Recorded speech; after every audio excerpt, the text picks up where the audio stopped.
So in our first news segment today, we're going to talk about the Kemper MK2, which is the newest release from Kemper. They are saying that the profiles now analyze more than 100,000 individual frequency points to deliver the highest level of sonic accuracy possible. I already thought that the Kemper sounded absolutely amazing. In a lot of blindfold comparisons, people chose the Kemper profiles over the actual valve amps. So that spoke volumes.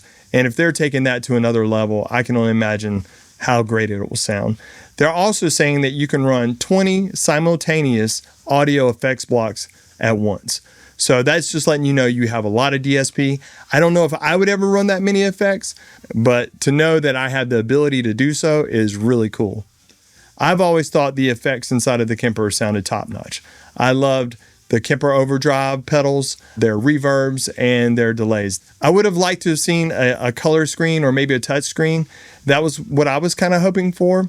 I think where people were a little let down is the newer models do look very similar to the older models. So it looks like it's more of just the power under the hood.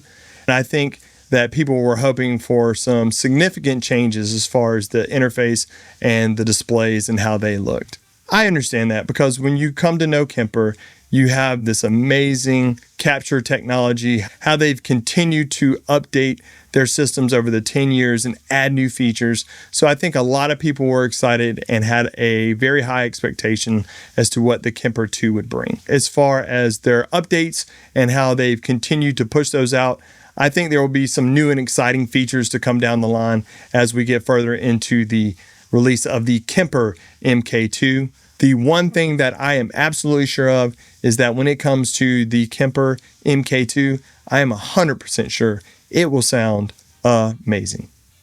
All right, in our second segment today, we're going to be looking at the PRS SE Studio guitars. These PRS SE Studio guitars are the first SE models that I'm aware of to come in an HSS configuration. That's one of the most versatile configurations. I really love an HSS guitar because of the fact that you can really push the overdrive with your bridge. You can go the smooth leads in the first position, and you have that quack in between the 2 and the 4 positions. So inside of here, PRS notes that the narrow-filled pickups offer a blend of a humbucker punch with a single coil clarity. I've seen the NF3 demos, and I would love to have that sound palette in my arsenal here. So with the narrow field pickups, and a lot of the clubs that I used to play, we did not have the best power sources or the cleanest power, as they say.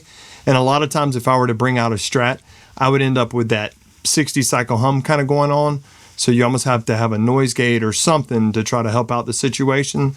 But with these new PRS narrow field pickups, this seems to be the perfect solution.